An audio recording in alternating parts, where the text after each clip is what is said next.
Hello again, everybody. This is Mr. Everything, and I am coming at you with another Wargaming and miniature video. In this video, what we're going to be doing is we're going to be reviewing the SPQR range from Warlord games. These are their Numidian Skirmishers. There should be a dozen of them in this box, these Numidians. Plus, you'll get a card. Yep, says there's 12 of them. And I do believe these guys are resin. So we're going to go ahead and open these up, check them out.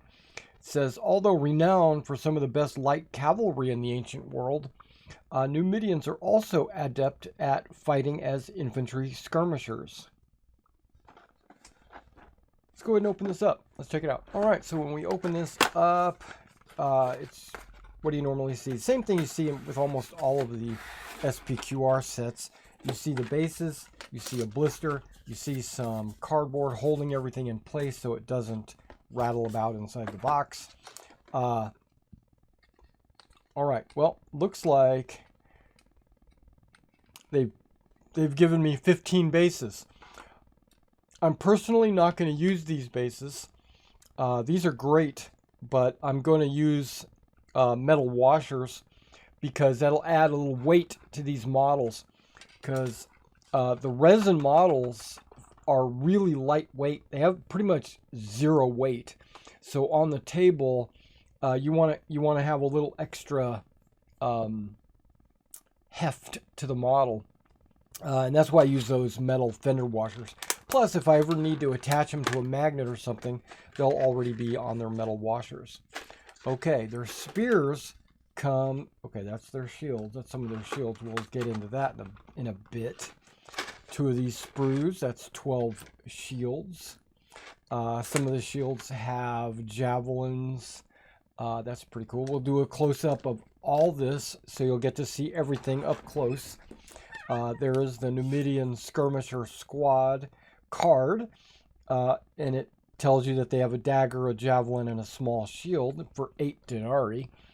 And then on the back side, it'll actually tell you you can purchase up to 2 javelins per Numidian for 1 denarii each. Well, it has 1 javelin, so they would have a total of 3. They have the hit and run ability, plus they've got all their stats right here. Okay, that's awesome. There's going to be a dozen of these brass spears, which I think are outstanding. And then let's go ahead and dump these resin models and kind of just take a look. Now, this is me not zooming. This is me taking a look at these models. They got their hand for their spear. They got a hand ready for their shield. Now, I've painted a set of these in the Warlord metal, and these models look almost exactly like those metal models, but they're just, yep, they are. He's got his hand cut, yeah. But these are the, like, as if you took the, okay, this one's got a hole in its base, like they didn't put enough resin in the mold. But you know what's kind of good about that? It'll grip better to your base, and when you go to flock it and stuff, it won't look like they're standing on top of a fake little mound or whatever. Okay, we got some resin pieces sticking out of the top, little flash, little burrs, no problem. All that stuff will snip right off. Yeah, the models look really okay. Let's take a look here.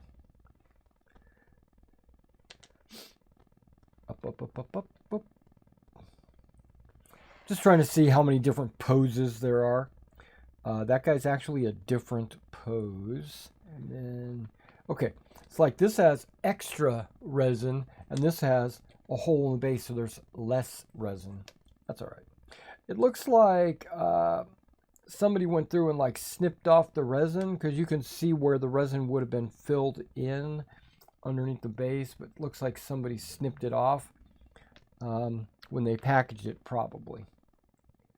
Okay, so there's 4 different models, and there is 3 of each, getting you a total of 12.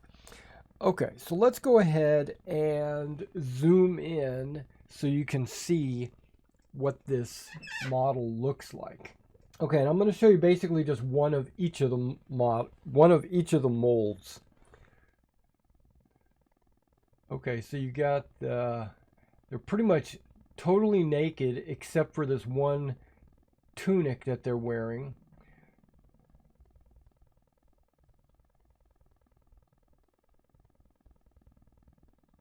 Okay, looks really good. Now understand this is Warlord resin, so it's not like a hard plastic.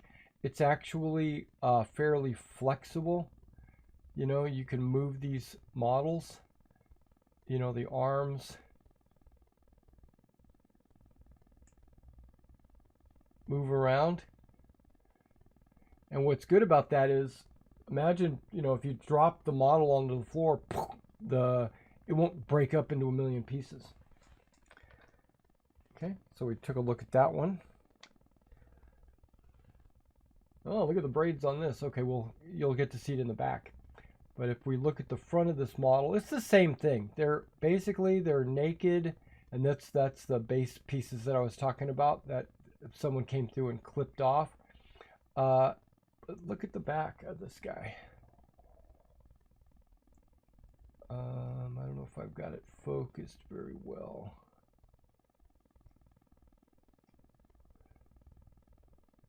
But you can see how the Numidians, how they have those kind of like curly hair braids. Okay.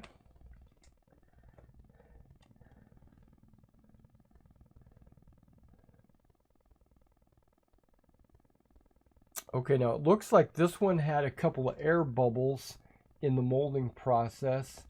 You can see one air bubble where the hair was.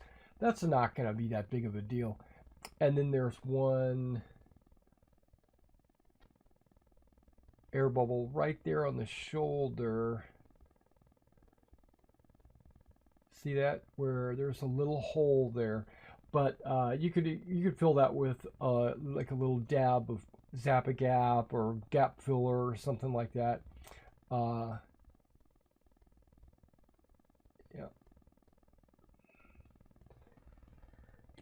Okay. Last but not least, you can see, oh, there's a little under the arm. You've got a little, what do they call that? A seam that you're going to have to file off. I'd recommend not using a file on the resin because it'll just turn it into like, it'll shred it. So what you need to use is an X-Acto knife and actually cut it. Okay. He's got a little extra, he's got a burr sticking up here. He's got seam under here. But you never see like any flash. I don't really see flash. I see burrs and seams. That's about it. Okay. Okay, I also want to show you the shield sprue. You know, the inside of the shields, just like a lot of the other kilts and stuff like that, you'll have these javelins in their hand, and then you would take the model and, you know, you would glue his hand in that spot where he would be holding the shield with the javelins. You know what I mean?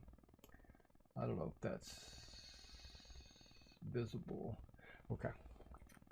Now that's 3 per sprue. They're all round. These actually look kind of like the Greek style, maybe metal. And then these look like the stretched hide shields. You know, just round stretched hide. So they definitely have like a different look to them. And then of course, you know, these are the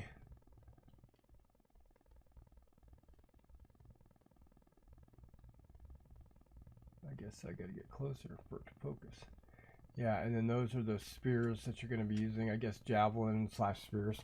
They don't have spears. They have javelins. What do they have? They have a dagger and a small shield and a javelin. Yep, so these are javelins. But they're really long javelins. You probably need to trim them off a little bit. I'm not going to, but you probably should. Okay, so I zoomed in a little bit just so you can kind of see what I was getting ready to do. I'm going to pull out one of my X-Acto knife blades, and I want to show you pretty much how easy it is to trim. Let's get the worst one. Okay, this is a pretty bad one right here.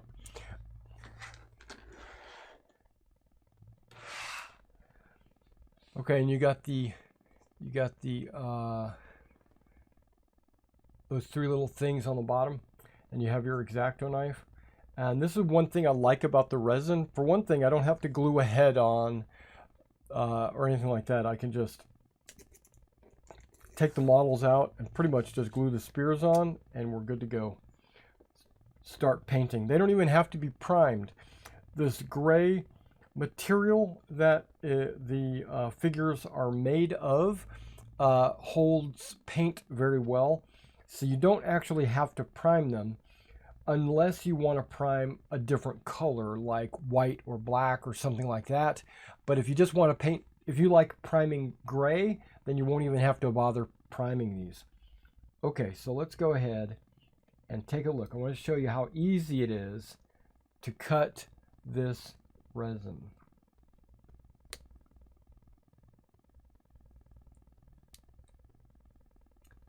Done.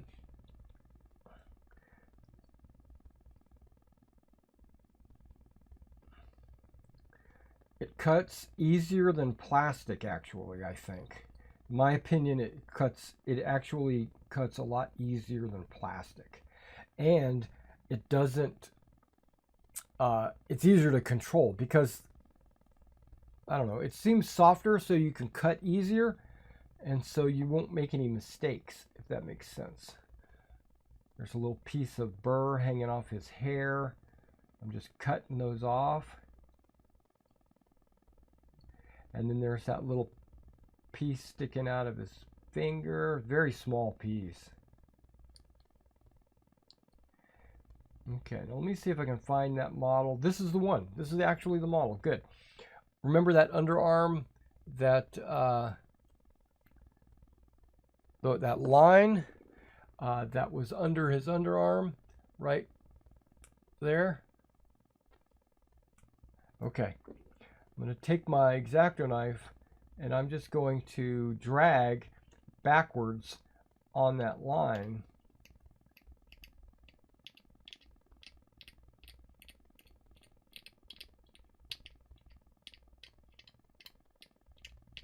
Now, if it was really severe like this, then I would angle it forward and actually cut it. Because that's, you know, a fraction of a millimeter gap between the molds, I'm just going to drag. And that's what I normally do on my plastic and my metal models. I will drag my blade backwards across it. I think it's fixed.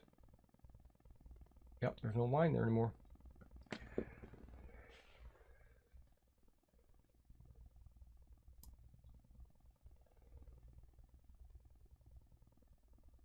See how I got rid of the line just by dragging? Okay. All right, guys. Well, I'm going to stop here. I'm going to go ahead and assemble these models. Yeah, when I paint these guys, just so you know, I'm not going to prime them. I'm going to go ahead and use the gray mold or the gray material that it is. And then so you'll get to see what the results look like without having any primer on them. All right, I'll be back in just a minute. All right, before I get started painting these guys, I did want to kind of touch up on something. Okay, so I knew I was going to be putting them on these washers, right? These are fender washers. They're 1-inch diameters. But normally what I do is I'll glue a miniature to the washer and then I'll prime the whole thing, which would in turn prime the washer at the same time. But since I said I wasn't going to prime these guys, I decided I needed to prime these separately. So I went ahead and just sprayed them with some oregano, and then I glued these guys onto the bases.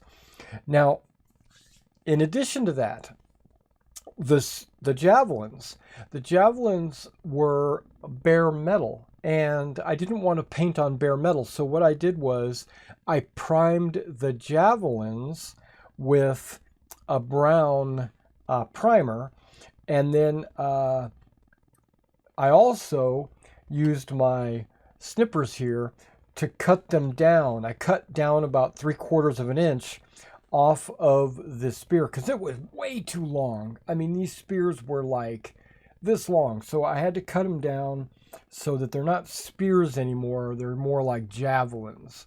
Okay, so we're letting those dry on the stands and in their hands. Also, I did glue the shields onto their arms as well.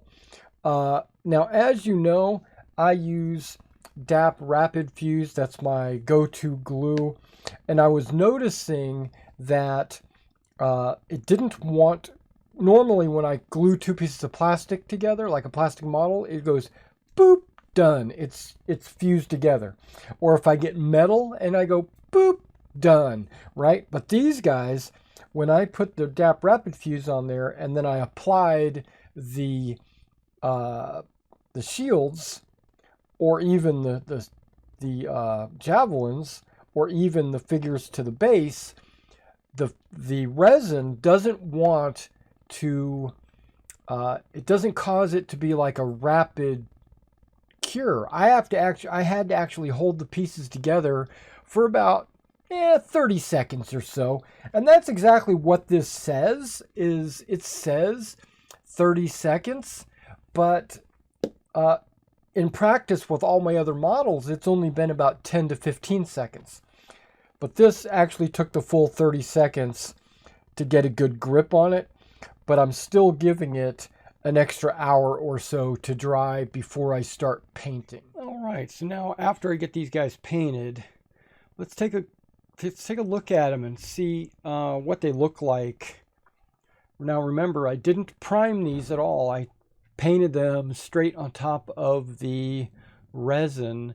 I did apply a wash on top of them, but the paint went straight onto the...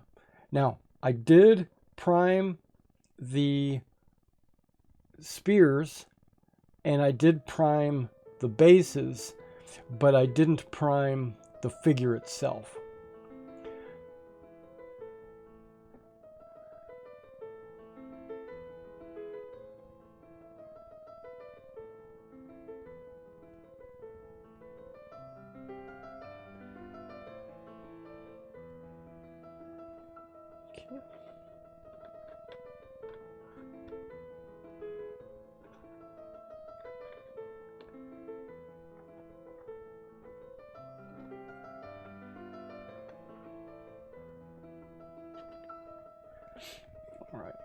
All right, now this should be like the back sides of them, so you can kind of see what the figures look like.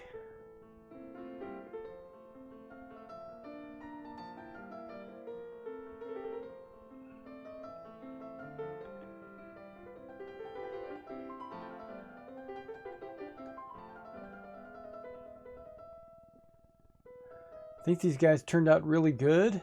They weren't hard to paint at all, because all they have is the tunic, right? So it should have been pretty easy to paint. And some of the shields were the bronze styled, and then some of them were the stretched cowhide or horsehide or whatever hide.